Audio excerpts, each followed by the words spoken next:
Karong kaputagon mga kaprobinsya ni adita diri sa atong strawberryhan. Dirita nagwara-wara kay mang-harvesta. Ay ko ninyo mga kaprobinsya para malingaw sad mo sa akong pag-harvest diri sa akong strawberryhan. Dali lang. Hello mga kaprobinsya, may buntag sa atong tanan.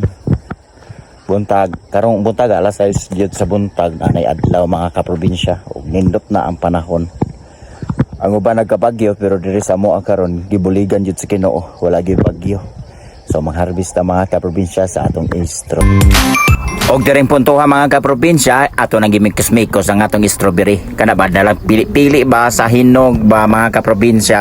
Ana siya mga kaprobinsya ang tirada. Lingaw kaayo mga kaprobinsya kung mag-harvest na ni ining atong strawberry. Lingaw manggani kuon sa pagkaamo. Mao ni ang color mga kaprobinsya sa atong strawberry. Pula kaayo mga kaprobinsya.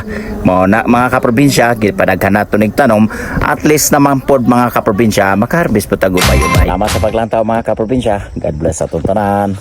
Bye bye.